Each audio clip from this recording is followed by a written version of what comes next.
Whoa. Okay, let's see if this is going.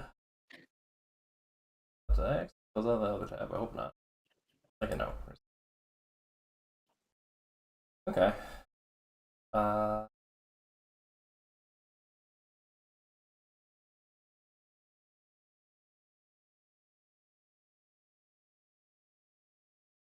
this here.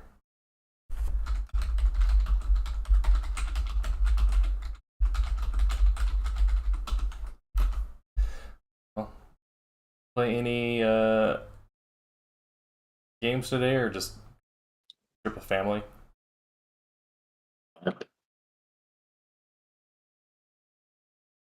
Talking to me? Yeah.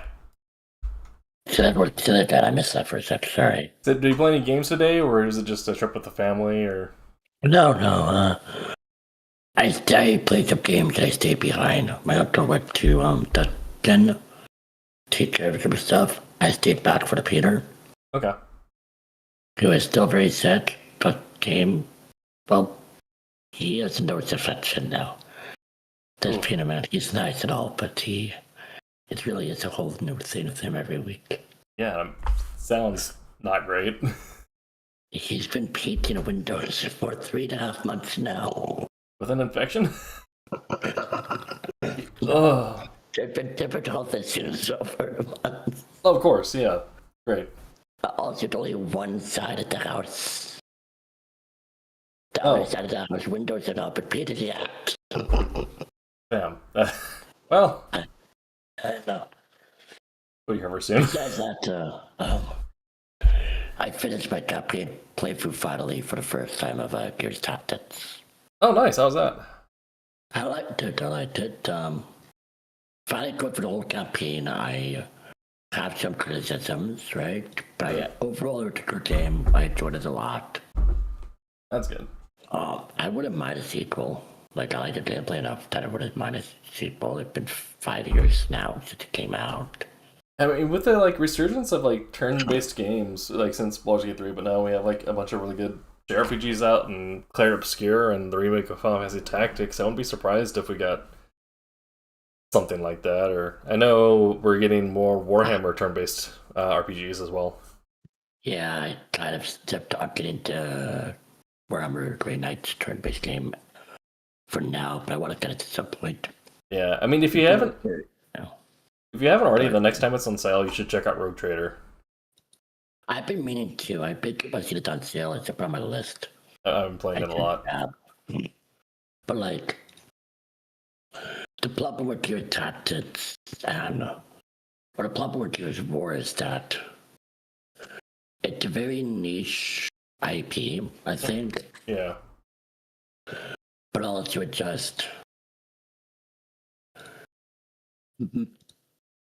at least for my history, my view, Halo and Gears were two of the biggest IPs Microsoft had 20 years ago. Yeah. Right?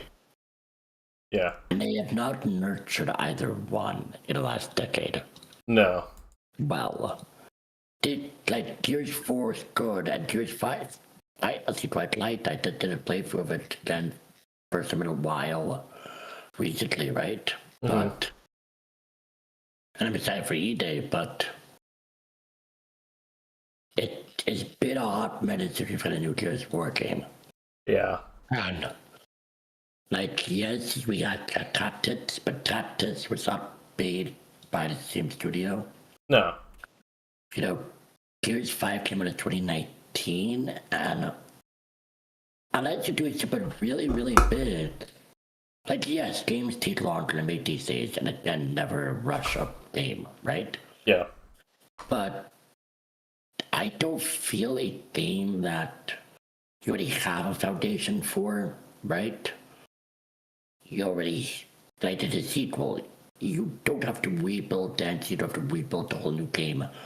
You're really just making DLCs and add-ons to an existing thing. I guess it depends, because at this point they probably ought to use a new engine, because a lot of the old Microsoft stuff either got lost or they found a bunch of vulnerabilities with it. True, that's not a bad point. Yeah. That's not a bad point. I'm curious what the new Gears game is like, but the thing is, like, it feels like Microsoft embarrassed with their old IPs. I mean, Halo Infinite. Yeah, Halo 5. And the fact that I'm not even sure if we're talking about it tonight, but, Microsoft possibly closing down production, right? Yeah, I mean, yeah, the whole thing, like, Xboxes may stop being a thing, like, hardware altogether, so there's going to be a streaming platform, essentially. Which is... we all saw this coming. Yeah. It's not really out of the field, really, at all. There's hints of this for over a year and a half. I remember talking to a guy from FOSS about it a year ago. Yeah. I guess nearly a year ago, yeah. So, but I'm just curious, what will they do? And I kind of hope they put effort back into their old original IPs like Halo, like Gears, like Fable, Yeah. and also be comfortable with risks. Right. I can always hope. But for you listening, dear audience, this is Free Beer Society, your one-stop shop for all things open source software and tech policy and us screaming into the void because we're chronically online, informed political people. This is true, and we are live. I did not see any of that with the mindset I am live, but it did work, so yay. I told you to switch to doing cold opens, and right. yeah. Roll the intro. How are you, though? What about you, though? How's your day?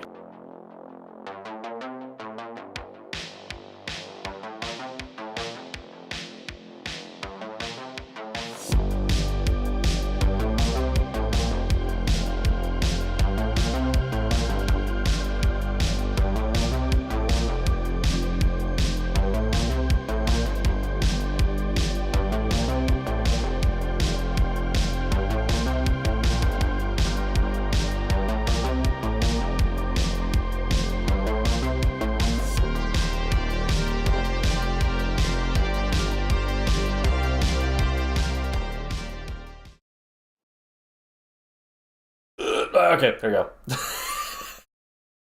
I accidentally broke the audio, but it should be unbroken now. Good. But my day's been good. Better than people's in Japan's currently, as we will find out in tonight's first story. So they're running out of beer, huh?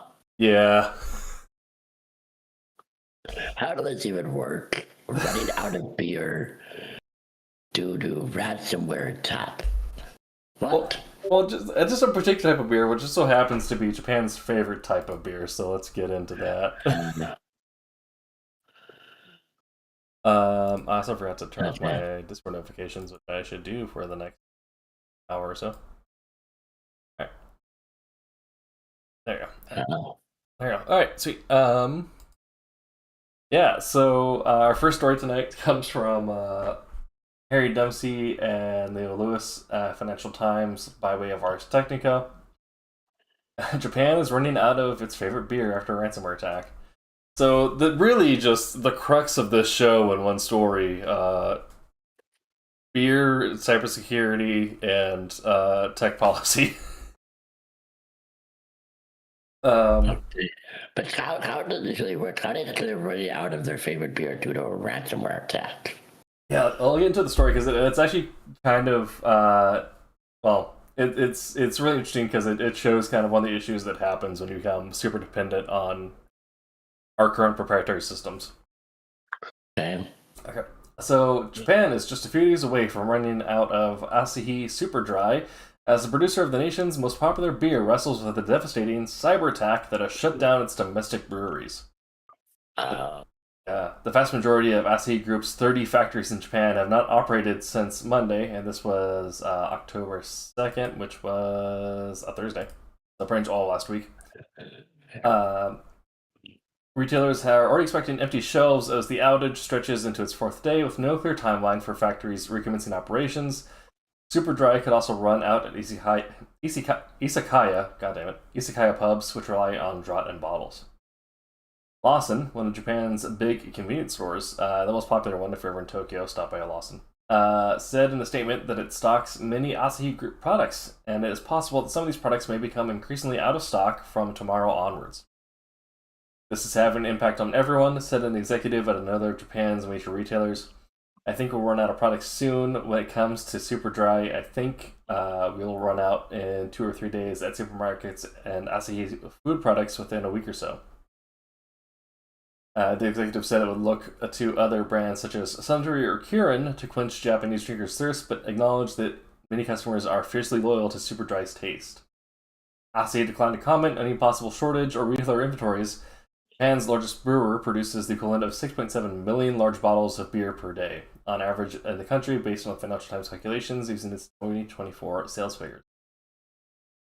The SE incident follows a spat of cyber incidents at other major companies that have proved highly disruptive. Earlier this week, the UK government provided a £2 billion emergency credit line to Jaguar Land Rover after production stopped for a month due to a devastating cyber attack.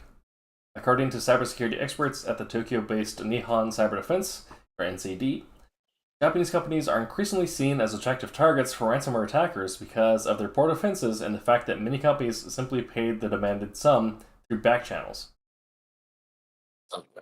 That's a horrible idea. Yeah. All right. Into the context of this, Asahi, whose shares fell 2.6% on Thursday, not only produces super dry beer in Japan, but also soft drinks, mints, and baby food, as well as producing own brand goods for Japanese retailers. Asahi is still investigating whether it was a ransomware attack, according to a spokesperson. As a result of the cyber attack, Asahi has postponed the planned launch of 8 new Asahi products, including fruit soda, lemon-flavored ginger ale, and protein bars, indefinitely. On Wednesday, Asahi trialed using paper-based systems to produce orders and deliveries in a small-scale trial, and it is in the process of figuring out whether to proceed with more manual-style deliveries. Other operations in other regions of the world, such as Europe, where it sells Peroni Nastro Azzurro, have not been affected by the cyber attack.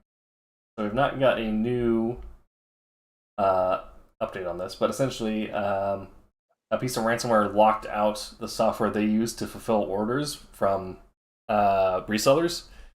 So they're unable to essentially empty the warehouse, therefore they couldn't run their factory, and they couldn't get product out to the different stores around Japan, and at the end of the week had to start using pen and paper order systems like the old-fashioned days where you had to essentially mail in your order to the factory.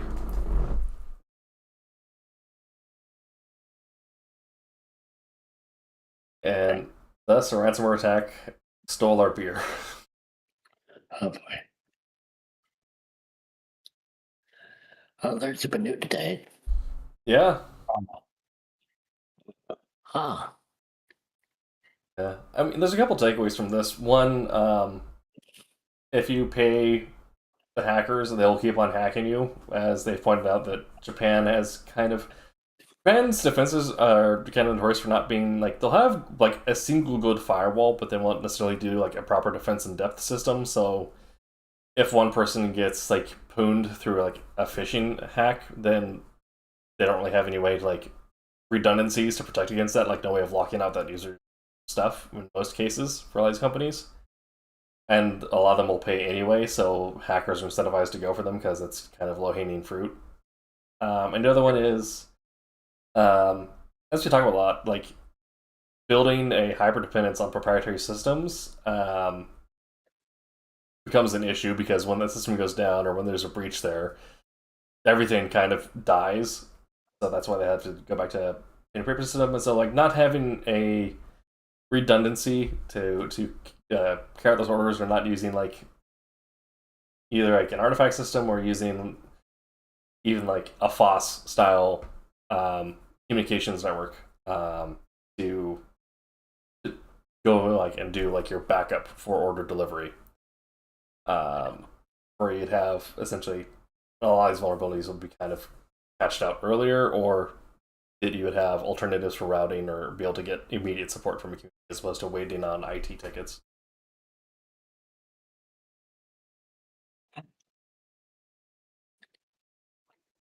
And I must say on this, I think that obviously don't you feed the bear will come back, right? Yeah. The same reason the U.S.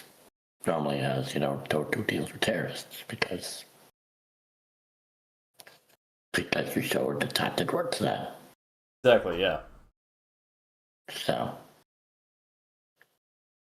Okay. any idea when this will be resolved? We haven't got an update yet. It sounds like it's still ongoing. I'll double check story in the next couple of days because I'm just personally interested in this now. Me too. Yeah. Give me a please. Yeah, so we'll see. We'll hopefully get an update for this next week, but if not, then it's probably still ongoing. I mean, the similar attack took out Jaguar for over a month, so it could last a while. Fair enough. Yeah. All right, the next one is Google calls ICE agents a. Yeah. I forgot to. Okay. Okay. So. We'll get into the headline of this. Okay. I need to create an account. I'll do it later.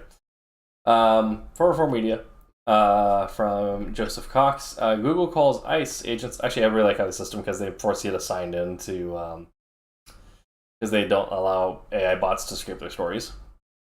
No. Yeah, so I think it's quite good.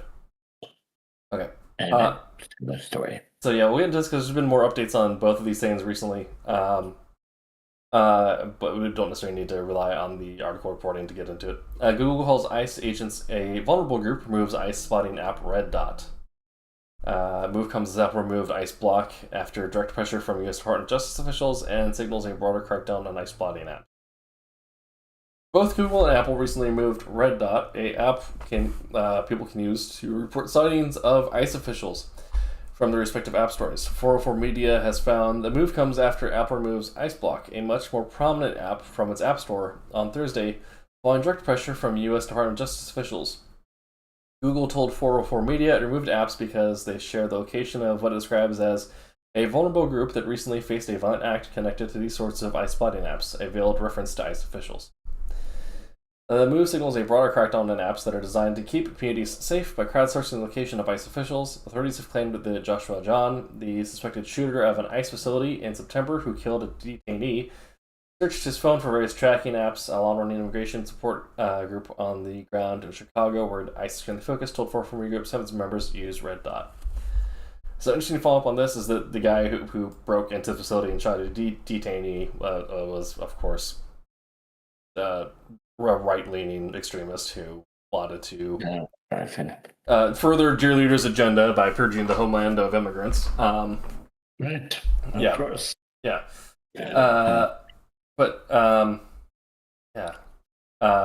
As I already kind of mentioned here, Apple's also started blocking apps that crowdsource information regarding ICE spottings in the wild.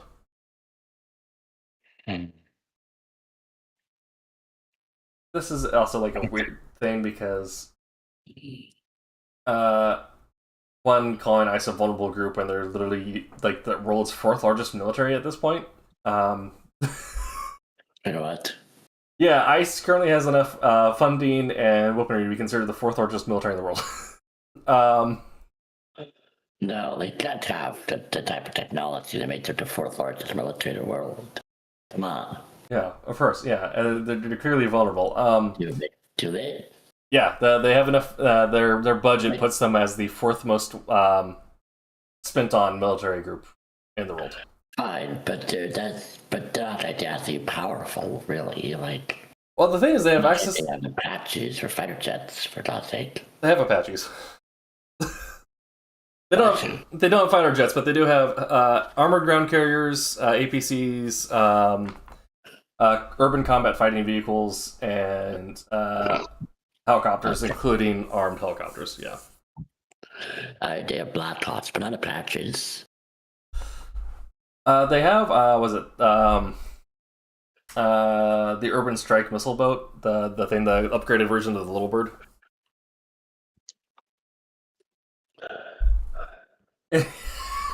Because we decided to this group, we already had an incident with the police bombing a freaking apartment complex in Boston, I think in the 80s, and we just wanted to repeat that really bad. Why? Why do they have armed little birds? Because fucking Trump hates Americans. They go to war with Americans, so yes, yeah, that's true. But seriously, yeah. they So have no need for armed little birds. They have no need, even for armed Black Ops. For God's sake, like you could have Black Ops or for transportation, but yeah, well, they don't have need for all the plate carriers and AR-15s they're carrying, but yet they don't leave their little fucking bitch houses without them. what did British ground vehicle they have that we know of?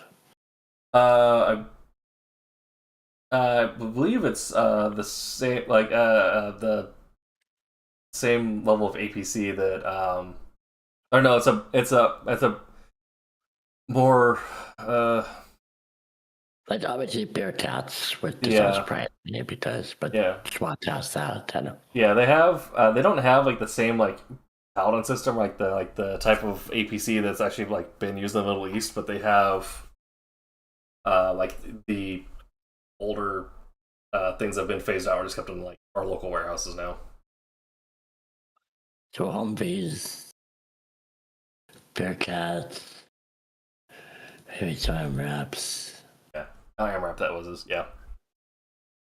They have an AMRAP, so they can clear wraps because they need to clear a city block in a mine-infested war zone like Portland, where we have jihadist snipers and RPGs on top of a Starbucks. You know what? You're right. When I visited there a few years ago, I thought I saw one on a roof somewhere. Yeah, exactly. Oh wait, I didn't. Yeah. I'm pretty sure we could show Trump footage from like Operation Desert Fury or Desert Storm, and he'd say it was Portland, and he'd believe it. Most likely, yes. Yeah.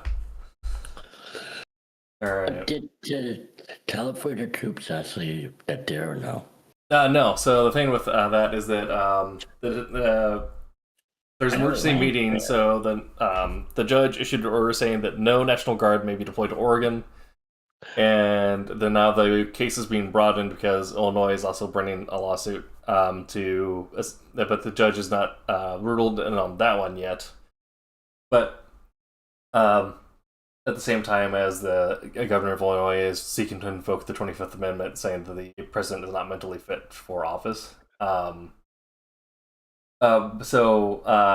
He's trying to get Texas to deploy, but there is still the judge order saying that no National Guard may be deployed to Oregon, and the Oregon National Guard has stood down. Do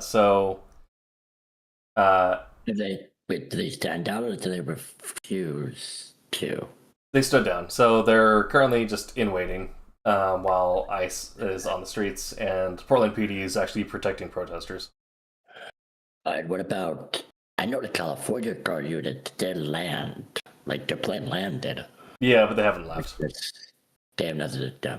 Yeah. And then also, from my understanding, I could be wrong, is the Illinois National Guard got a call. Yeah, he's trying to deploy the Illinois National Guard to Chicago. Yeah, he's trying to deploy the Illinois National Guard to Chicago, but the Illinois governor is also suing to block the federalization of the National Guard, which the judge has not ruled in yet, but says it's under case. It's under. But that happened, but they also called the Illinois unit itself, right? Yeah. And they said no. Mm-hmm. They said, "Why do we need to?" They did reason. No, we don't. Bye bye. Yeah. You're finally seeing pushback. Actual pushback, right, from units, which is a very good thing. Yeah. Anyway, no. But and kind of adding on to this, I think it's interesting because, for obvious reasons, the home addresses of police officers are not, or federal officials are not necessarily public record. Obvious reasons, so. Yeah. But as it should be, obviously. Yeah, but there is nothing that stops us from being able to like on Waze or other traffic apps. You can report police sightings because you're allowed to see police in public and let people know that they are there. Because it's not a crime to look Whereas this is Google and Apple deciding that it's a crime to look. They're essentially Google and Apple deciding that's a thought crime. Yep. Yeah. Boy.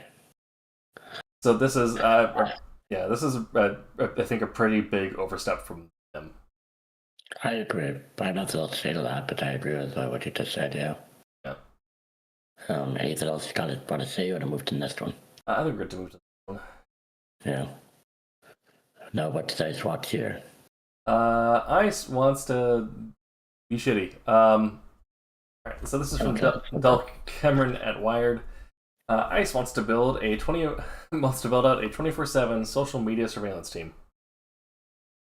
Because we can't. I'm surprised that that's happened already.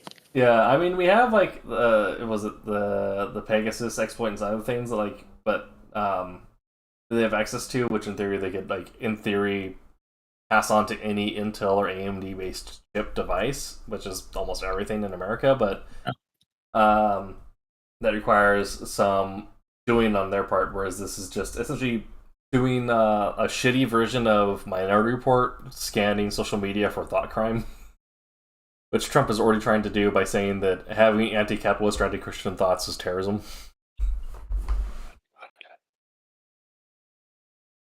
Yeah. Okay. United States immigration authorities are moving to dramatically expand their social media surveillance with plans to hire nearly 30 contractors to sift through posts, photos, and messages, raw material to be transformed into intelligence for deportation raids and arrests. Federal contracting records reviewed by Wired showed that the agency is seeking private vendors to run a multi-year surveillance program out of 2 of its little-known targeting centers. The program envisions stationing nearly 30 private analysts at immigration and customs enforcement facilities in Vermont and Southern California. Their job: scour Facebook, TikTok, Instagram, YouTube, and other platforms, converting posts and profiles into fresh leads for enforcement raids. The initiative is still at the request for information stage, a step agencies use to gauge interest from contractors before an official bidding process. But draft planning documents show the scheme is ambitious. ICE wants a contractor capable of staffing centers around the clock, constantly processing cases on tight deadlines, and supplying the agency with the latest and greatest subscription-based surveillance software. The facilities at the heart of this plan are 2 of ICE's 3 targeting centers, responsible for producing leads that feed directly into the agency's enforcement operations. The National Criminal Analysis and Targeting Center sits in Wilson, Vermont. It handles cases across much of the eastern U.S. The Pacific Enforcement Response Center, based in Santa Ana, California, oversees the western region and is designed to run 24 hours, 7 days a week.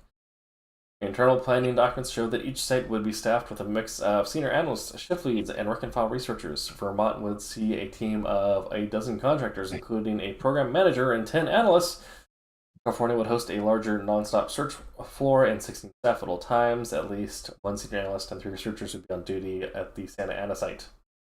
Together, these teams would operate as intelligence arms of ICE's enforcement and removal operations division. Receive tips and incoming cases, research individuals online, and package results into dossiers that could be used by field officers to plan arrests. The scope of information contractors are expected to collect is broad. Draft instructions specify open source intelligence, public posts, photos, and messages on platforms from Facebook to Reddit to TikTok. Analysts may also be tasked with checking more obscure and foreign-based sites such as Russia's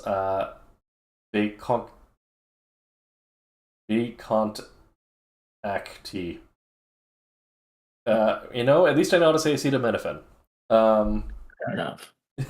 They'd also be armed with powerful commercial databases such as LexisNexis Accurate and Thomson Reuters Clear, which knit together property records, phone bills, utilities, vehicle registrations, and other personal data into searchable files.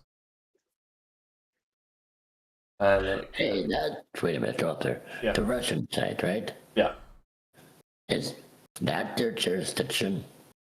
In theory, they can monitor anything on the web because anything that's publicly on the web is considered open source information. So that's also why, if you're an OSINT researcher or someone called a stumbler, where you actually are like a professional internet wanderer whose job is to either find open networks and report that to people who patch that, or just stumble across information online and relay it to the appropriate resources.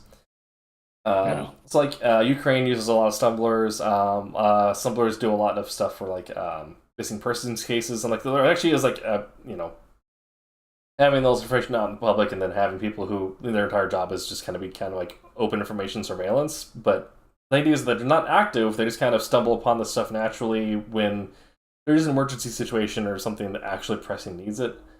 Whereas this is literally creating a spy network on American citizens based off of your social media stuff, thanks to our buddies at Palantir.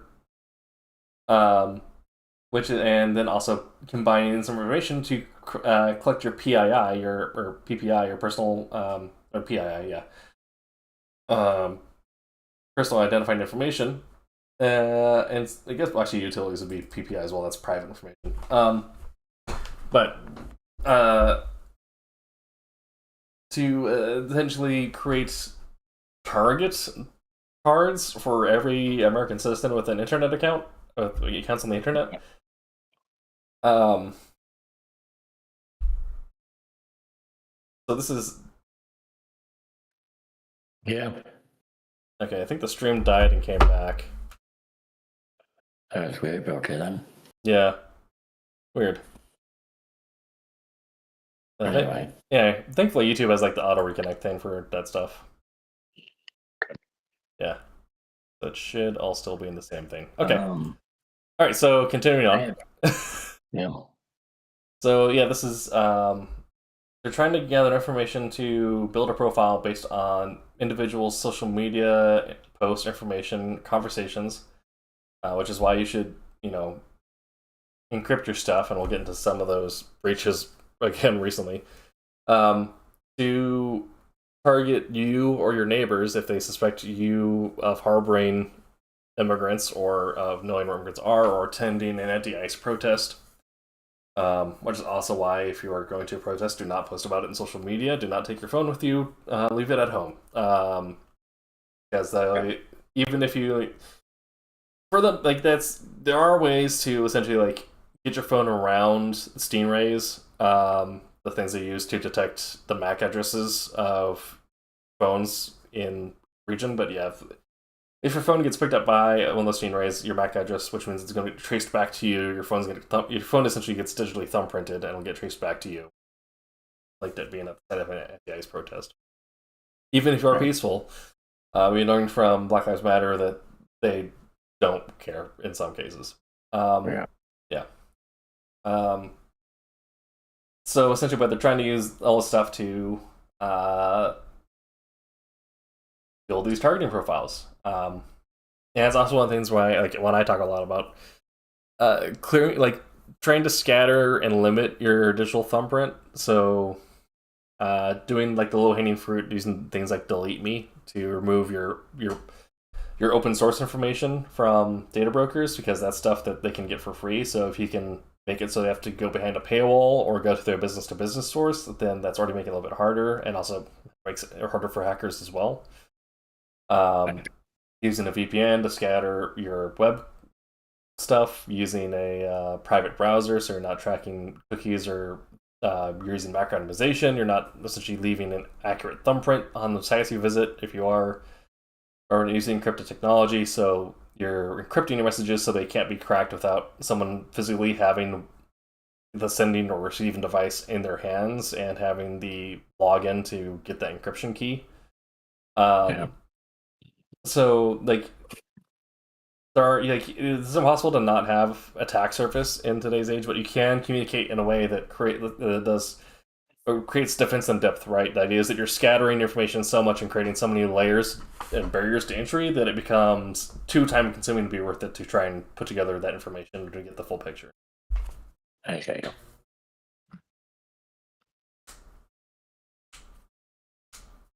Anyway. Cybersecurity talk aside, because now you also need to use proper good cybersecurity hygiene, because the government is just as bad as malware, ransomware attackers, and in some cases they are just hackers and trying to phish you.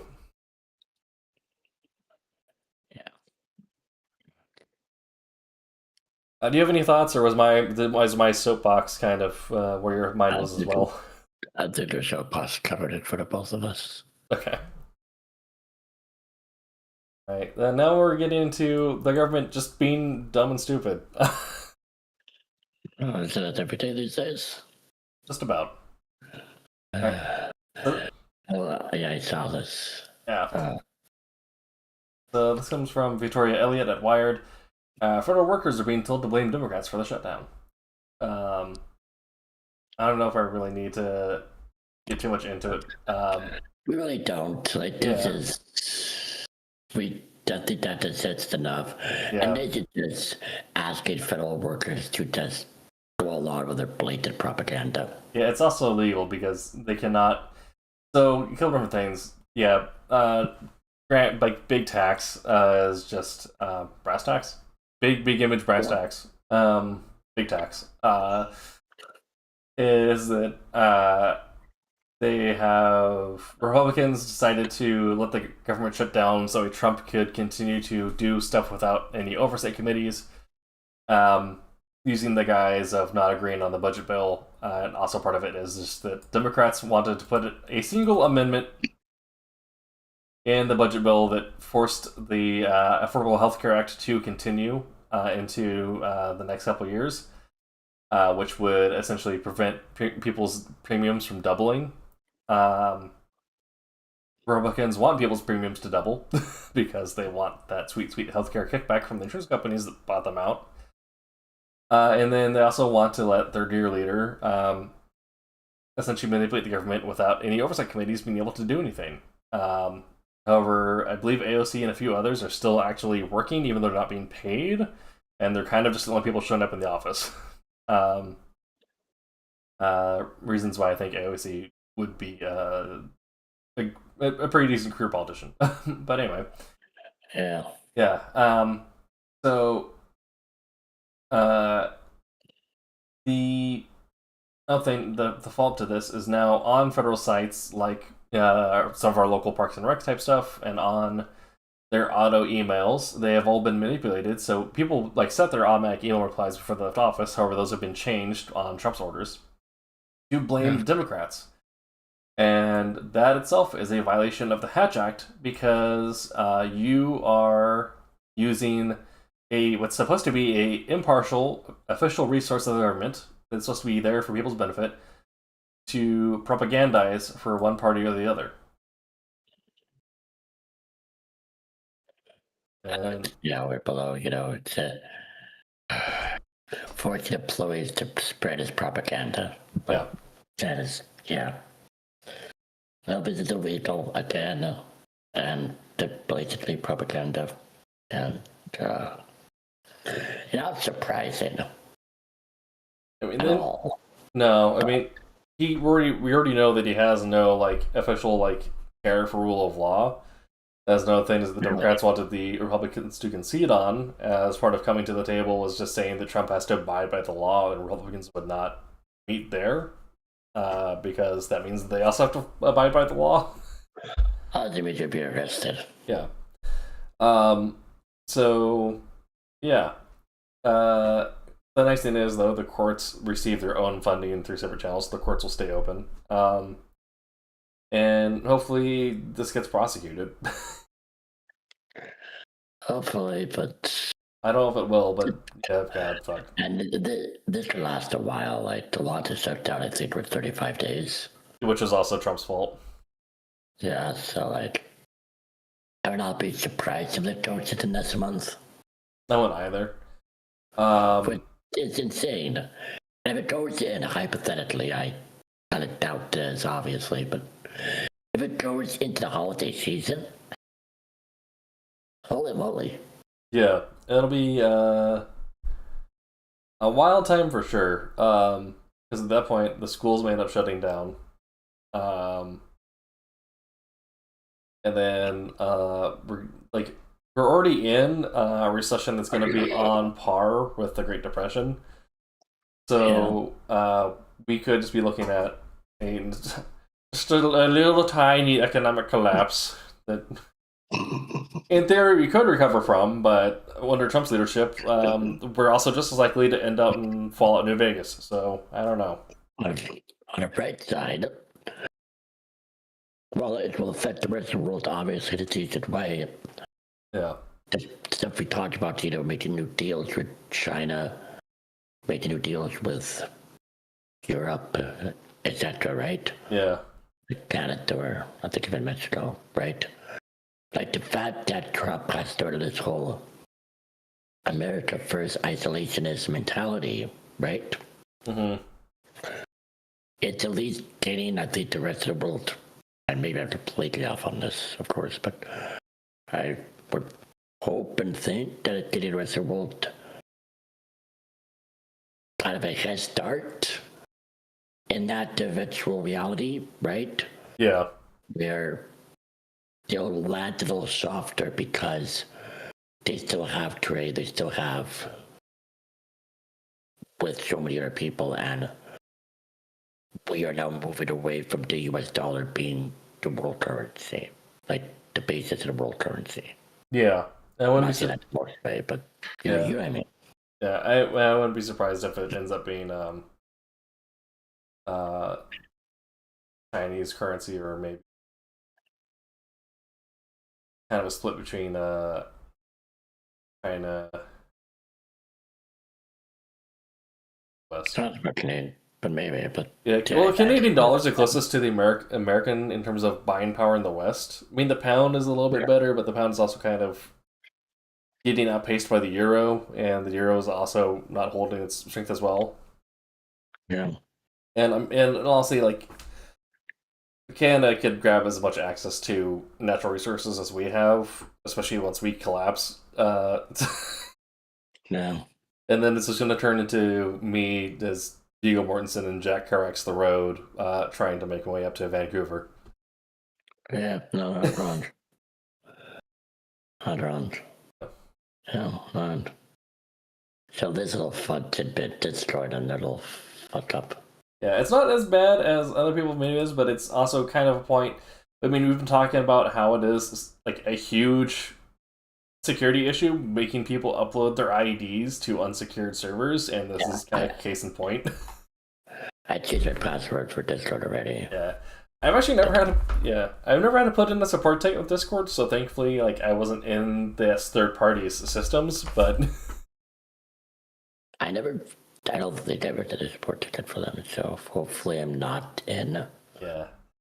So hopefully it has not affected me, but that's fair. I don't know if they'll name the company, but essentially it was Zendesk. Zendesk, which also handles IT support for like Amazon, like a bunch of other companies.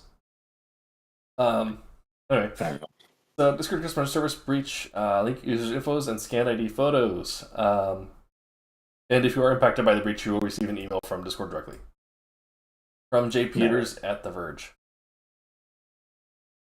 One of Discord's third-party customer service providers was compromised by an unauthorized party, the company says. The unauthorized party gained access to information from a limited number of users who had contacted Discord through our customer support and our trust and safety team, and aimed to extort a financial ransom from Discord. The unauthorized party did not gain access to Discord directly. So it's a ransomware attack that went wrong because they didn't actually hit Discord, they hit Zendesk. I imagine they probably phished someone at Zendesk and were on their network. So data potentially accessed by the hack includes things like names, usernames, emails, and last four digits of credit card numbers. So this is all kind of stuff to be stored in clear text on what's supposed to be a like internal network or secured network. However, if you get phished, you are now breached the security of the network, so anything that's in clear text is now open for grabbing.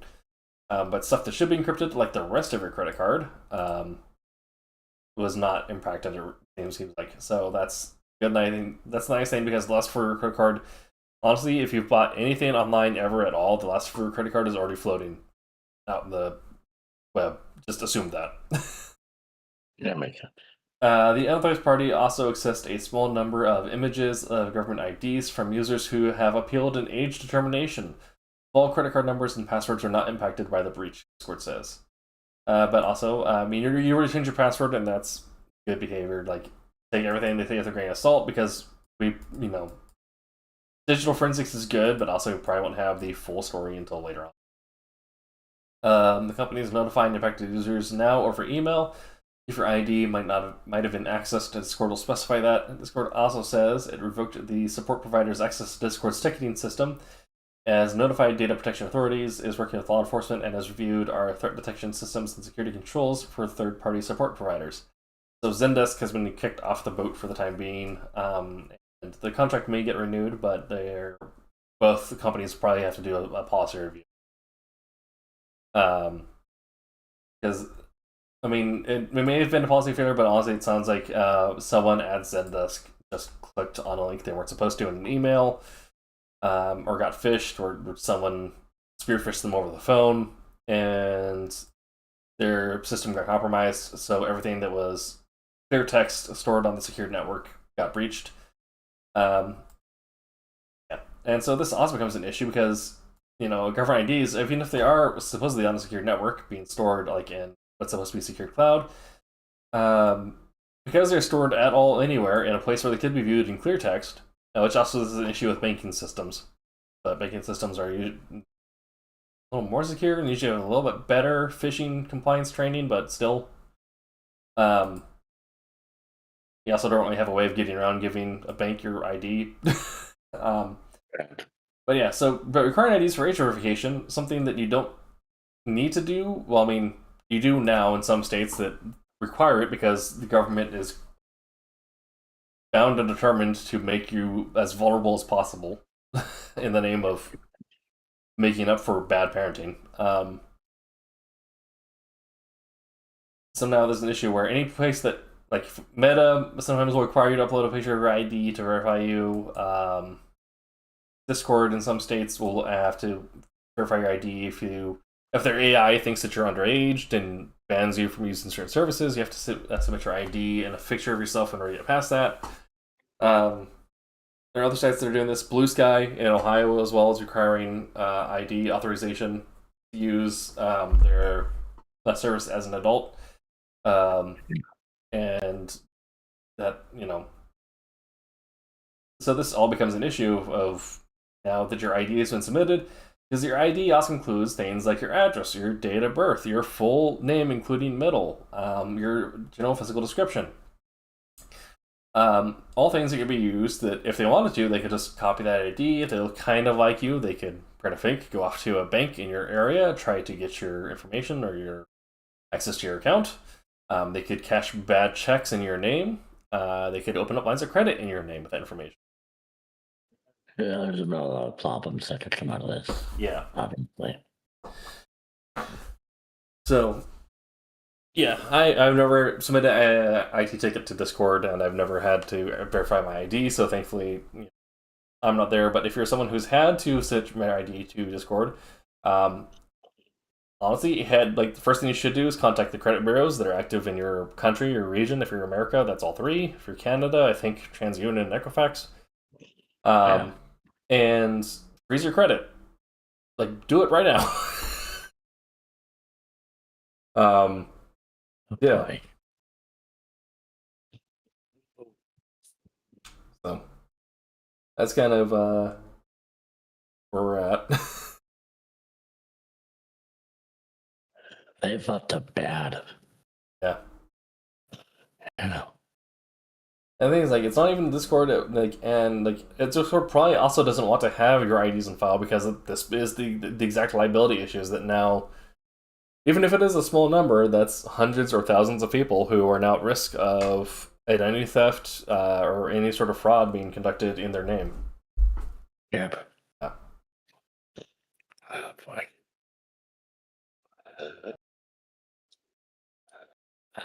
They fucked up bad. Yeah. So also, if you're in a place if you're in a place that requires age verification, use a VPN to go to a different state. Yeah, not wrong. Yeah. Alright. Yeah, I'm not to say. Yeah, it's covered as well. Yeah. Yeah. Did you have any other thoughts, or is that? No, that is. I'm not surprised at how much stuff leaks, but yeah. Yeah. Hopefully, some proper measures will be taken after this fiasco. Right.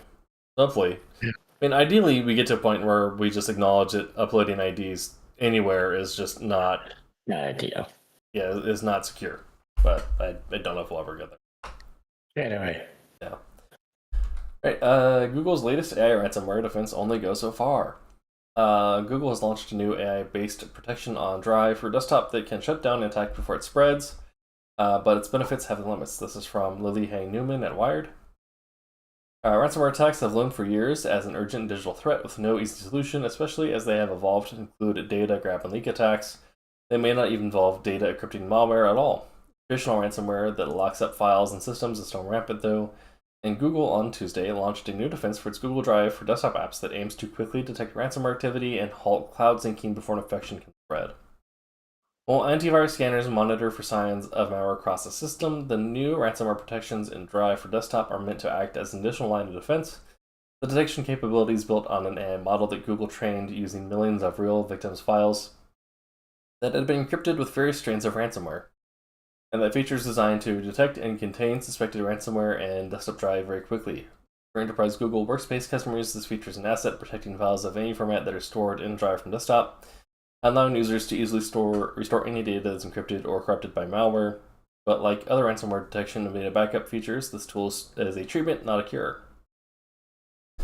The innovative part of is doing the real-time detection and quickly stopping the sync to minimize the damage. That is what our customers are telling us they really wanted, said Jason James, a product manager for Google Workspace.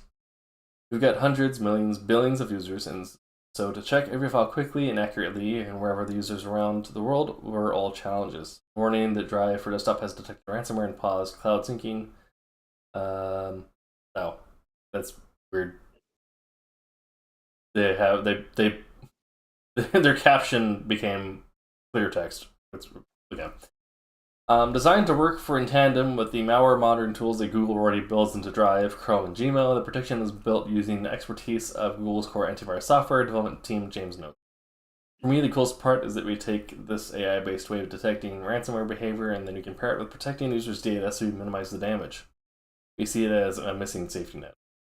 The feature is sometimes straightforward limitations, though. It is only relevant at all, of course, if a business or institution uses Drive for desktop in the first place, and not a not insignificant caveat when so much of enterprise software is still dominated by Microsoft, things like OneDrive. Additionally, Drive for desktop is an app for Windows, PCs, and Macs. If ransomware is tearing through digital files that aren't stored in Drive, Google has no way to detect the infection. Other cloud storage platforms include Microsoft OneDrive and Dropbox offer features with similarities to the new Drive for desktop ransomware protection, and while detection and response are crucial components as defenders work to deter cybercriminals and empower victims who withhold ransom payments, the benefits and limitations for each individual serve as a reminder there is no panacea for the threat of ransomware. So yeah, this is kind of like a good news, but also moral in the bottle type thing, right? Yeah. Because this is like a good tool, and if you use Google Drive, this is nice. The problem also if you use Google Drive is that your information is already by default vulnerable because Google Drive trains their stuff uses Drive data to train AI, so that's already being converted into clear text in some way on some AI server. Correct. But if you're using Google Drive to store files that you're working on or whatever, if you get shared documents, which happens a lot in the 3D printing community, where you're sharing documents back and forth through a Google Drive link, if one of those things gets encrypted with ransomware, instead of when you download that, you brick your computer, Google Drive stops that from happening before it leaves that drive folder, or even prevents you from uploading it. Or if you get a corrupted file on your computer, anything you backed up to Drive gets secured because it does not back up that corrupted file. So then when you do your hardware reset, like your fresh install of your OS, your Drive stuff is still there and fully intact. Right. Which, if you get taken by malware or by a ransomware like this, don't pay them, as you're saying. Fucking unplug your computer from the internet and do a fresh boot of your... turn it off and then fucking nuke your existing operating system with a new one. Kill everything on your drive. Fair enough. Yeah. I know questions really that's interesting, but that's Yeah. Good to know. Yeah, but again, it's kind of things where like this is a unique tool for a unique case, but again, like so much of corporate America runs off OneDrive, which has just as many issues, if not more, when it comes to security. Um, and if you're using something that is all cloud-based and not using the desktop app, then also you're not getting protection. And again, this idea of its defense is a process, not a product. So when you need to build defense in depth and not trust that this one thing will keep you safe from rain. Yeah. I have nothing to say to the Meta would allow users to opt out of targeted ads based on AI chats. Oh, Yeah, so now we're getting to companies continuing to be shitty. not surprising. Yeah. From Ashley Bellinger at Ars Technica. Facebook, Instagram, and WhatsApp users may want to be extra careful while using Meta AI, as Meta has announced that it will soon be using AI interactions to personalize content and ad recommendations without giving users a way to opt out. Which honestly just makes me want to start a chat with one of their like AI bots on Instagram and just get fucking unhinged and see what happens. Can I poison the AI using? I mean, I could. I won't incriminate. I won't incriminate myself on broadcast. We'll talk about it later. Um, well, actually, there is a tool where you can do, which is ethical, legal, and I recommend it, where you can learn how to red team an AI, how you can hack an AI by using essentially ways to interact with the prompt line, so without even needing to get into the back end. This is all just front end hacking an AI. And if you're interested at all in red teaming, or you like capture the flags as a hobby, like what I do, then I would recommend going through that little mini game, because it's interesting to learn how that works, and it's also a fun couple hours if you enjoy ethical hacking as a hobby. Anyway, Meta plans to notify users on October 7th that the AI interactions will influence recommendations beginning on December 16th. However, it may not be immediately obvious to all users that their AI interactions will be used in this way. The company's blog noted that the initial notification users will only see says, "Learn how Meta will use your user info in new ways to personalize their experience." That is such vague posting. I hate that. Users will have to click. That makes nothing. Yeah, no, there's literally a nothing burger of a headline that they're going to be sending that email. Users will have to click through to understand that the changes specifically apply to Meta AI, with a second screen explaining, "We'll start using your interactions with the AIs to personalize your experience." Ars asked Meta why the initial notification doesn't directly mention AI, and Meta spokesperson Emil Vasquez said, he would disagree with the idea that we are obscuring this update in any way. My guy. We're sending notifications and emails to people about this change, Vasquez said. As soon as someone clicks the notification, immediately apparent that this is an AI update. Well, no, because people will see that notification and swipe it away like they do with every notification from Meta that isn't, their side piece messaging them. Its blog post, Meta noted that more than 1 billion people use Meta AI every month. Oh god. Stating its goals are to improve the way Meta AI works in order to fuel better experiences on all Meta apps, sensitive conversations with Meta AI about topics such as their religious views, sexual orientation, political views, health, racial or ethnic origin, philosophical beliefs, or trade union membership will not be used to target ads, Meta confirmed. But also, I do not trust that. Because also, we already said that it's almost impossible to accurately train an AI the way that these companies want to. So, I don't believe that any guardrails will really be effective for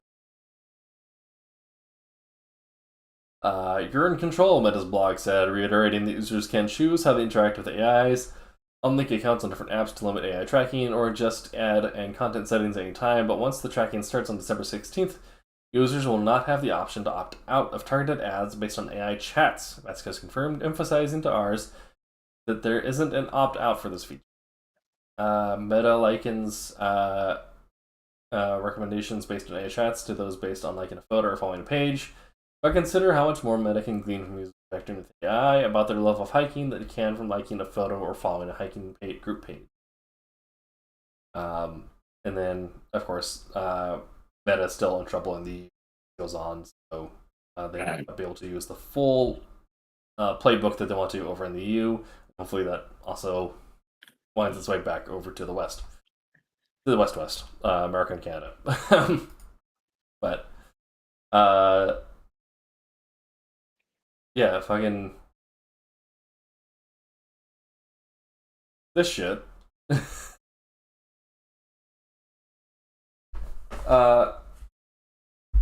It's also the thing I think about with this is that you also have vulnerable groups that use AI chatbots a lot, and I don't necessarily want to shame them for it, right?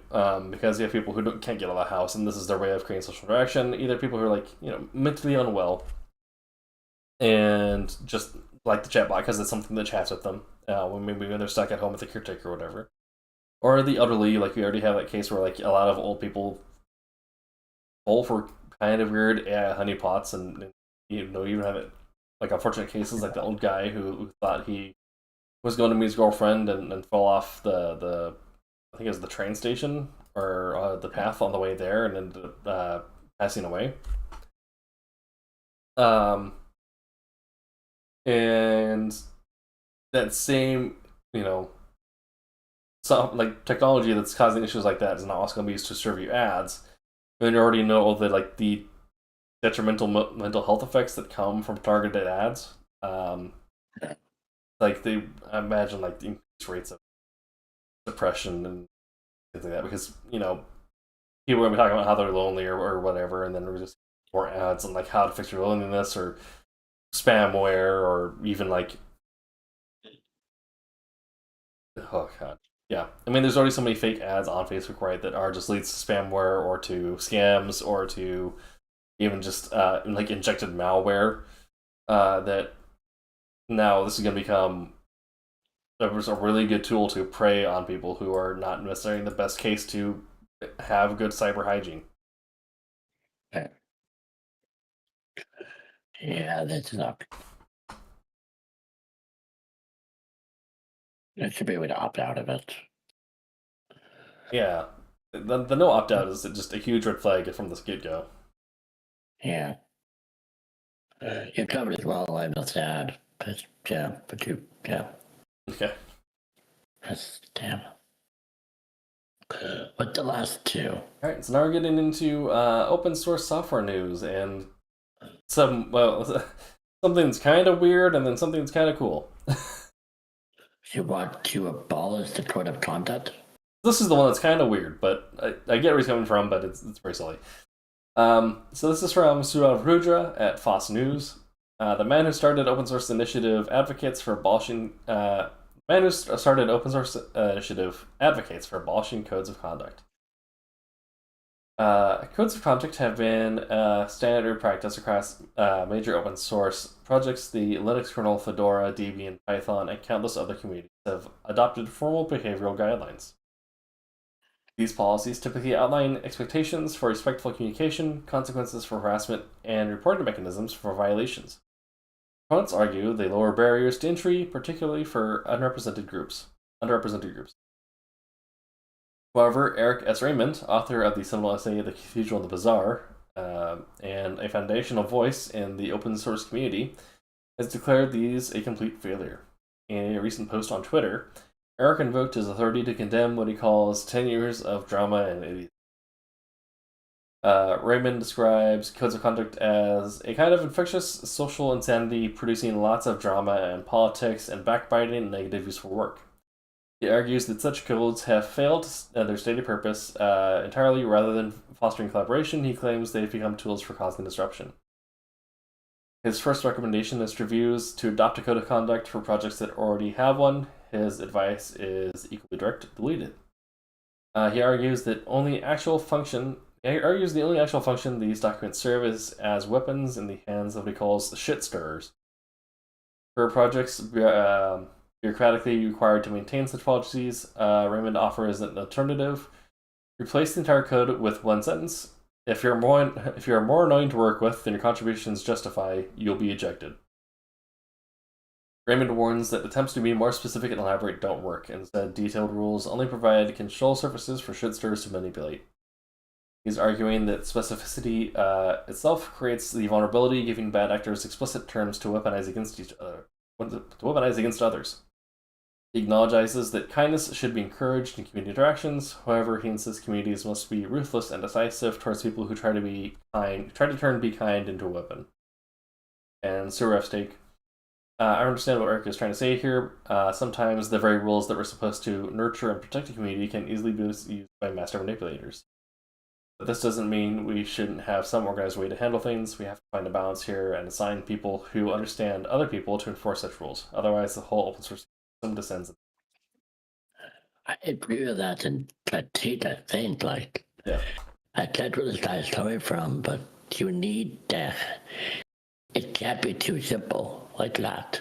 Right, because you need to have more detail. You need to have some sort of guideline in order to make sure that people who are like all contributing code or all like submitting feedback aren't in some way aren't like trying to Shanghai the project or be malicious in some way. Just some little guideline there, but I do agree that in some cases you have people that take control of a project and then use the code of conduct to force out people they don't agree with or to try and I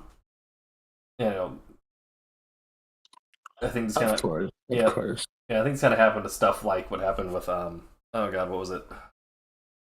That one Linux distro recently that just got corporatized essentially because the guy took over, used the code of conduct to kick out all the other major contributors, and then sold it to a company.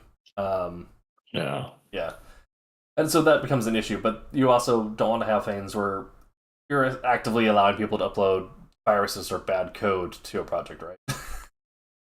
Yeah.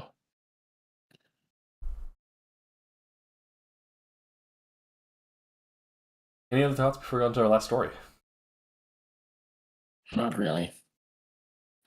Yeah, I think I kind of said my point earlier. It's like it felt weird. Yeah, It felt weird. Like I said it more times than I should have. I get where he's coming from, but I don't think it's that simple. Yeah. But it's also like bad, beatline or a beatline that someone could be trying to be seen something in a kind way, but they're misinterpreted, and then something happens. Yeah. I don't know, it's just, yeah. So what is this last one? Austria's armed forces? So Microsoft Office. Huh, okay. Yeah. So from FOSS News again, yeah, Austria's armed forces get rid of Microsoft for LibreOffice, mostly. Governments around the world, especially European ones, are increasingly reacting to the threat of American-based services pulling the rug from under them. We have already seen many instances of this, like Denmark moving away from Microsoft or Germany doing the same. This is a growing pattern that shows big tech isn't welcome in sensitive government installations around Europe anymore, though this does vary from region to region. Lobbying is a factor here. The Austrian Armed Forces, the Bundesheer, joined this trend last month by migrating 16,000 workstations from Microsoft Office to LibreOffice, making a notable shift toward open source alternatives within European defense organizations. The switch doesn't happen overnight. The Austrian military started planning this move back in 2020 when they saw Microsoft Office heading toward mandatory cloud services. They finalized this decision in 2021 and spent the next few years actually making it happen. The rollout was pretty methodical. In 2022, they let employees voluntarily try LibreOffice while training internal developers to work in the Office suite. By 2023, they brought in a German company for additional support and made LibreOffice mandatory in some departments. Fast forward to last month, and MS Office 2016 is gone from all military computers. You might think the motivation was saving money, but it wasn't. Michael Hillebrand from the military's ICT department made that clear at the recent LibreOffice conference. The real goal was digital sovereignty, keeping sensitive military data on their own servers rather than external clouds accessible by foreign entities. Wait, there's more. The Austrian military didn't just adopt LibreOffice, they actually contributed back to it. Over 5 person years of development development work went into adding features they needed. Those improvements are now available for everyone using LibreOffice, which is pretty cool. Also worth noting is that they were already using self-hosted Linux servers with Samba for the migration, so they weren't deeply locked into Microsoft's ecosystem. That probably made the whole process smoother than it would have been otherwise.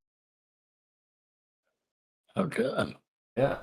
So that's sort of kind of like the really cool things I like about this that I talk about. Like the point of the open source ecosystem, right, is you contribute back to stuff you get for free, either by filling out feedback and surveys on kind of like the most basic level, or like actively donating funds to the developing team, or writing code for it, which is what they did. Is they actually wrote like scripts and extensions for LibreOffice and then sent that back to LibreOffice to deploy to the rest of the ecosystem.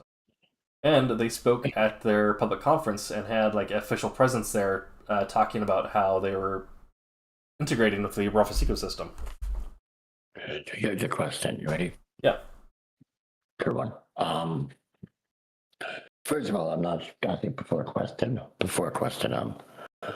It doesn't surprise me we're talking about, Europe is moving away, and other nations moving away from American programs, American tools, etc., right? Yeah. But Microsoft as a company are doing some very interesting things lately. Do you think all these shifts away from them, which I'm assuming is making them lose some level of money, do you think that is all a factor in their latest decisions? I feel like it has to be, right, especially like when it comes to like the price gouging with Game Pass, the increasing the price of existing Xboxes, and then also shuttering or possibly shuttering hardware development. Yeah. Just trying to cut cost and then increase their existing revenue streams. But Because I don't know. But I don't know if it's ever going to actually like make them change in the right ways, which is increasing transparency, open use, and this is Microsoft. security. Yeah. They're not going to change it the right way, so you're crazy. Right. But it does really think like, I feel like it possibly, likely even, this plays a factor in those decisions, Yeah. Because they likely are losing a lot of money from so many nations trying to pull away from them. Yeah, I feel like they have to be, like, I don't know how much in the grand scheme of things, because I feel like the vast majority of their revenue source still comes from North America, but they are losing huge government contracts, and I feel like that's only going to be a trend that only continues to grow. And as also, this also improves the performance of their open source alternatives, because, like I said, I use LibreOffice, and that means that I am now, like, I myself personally over here am benefiting from the Austrian military adding features to the software. Yeah. That's cool. That's my favorite story today. Yeah, this is like really good, like tech feels good, warm news. Yeah, I like it. Yeah. Anything to end on tonight? Close your thoughts, or? Oh, fucking no, man. Be cool to each other, and don't steal. Be kind, but not in a toxic way. That's right. Yeah, fucking. I don't know. Yeah. The government's evil. Protect your data. Corporations also aren't doing shit to protect it, and don't upload your ID to the internet. That's really dumb. Anyway. All right. All right. It was fun. Good episode today. Good show. Well, are you going to be able to do a show next week? I think I am. I'll see how it is. Are you in a chat? I'll have a double check this out, so I'll make sure I'm right on that. That should be this Sunday or Saturday. Let's see. So, technically, that's more appropriate to say, but I guess for the weekend, Happy Thanksgiving to the folks in Canada. But technically, as Monday is Thanksgiving, Oh yeah. but I'm doing Thanksgiving stuff for a weekend, not a Oh. Monday. Oh. So on Monday nights, it should be free, I think, yeah. Well, I hope you have a great Thanksgiving. Stuff your turkey with plenty of Tim Hortons for me.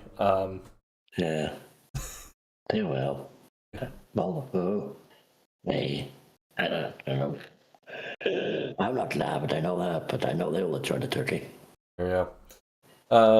Yeah, we'll be back next week, potentially, probably, most likely, with Yep, I'm free.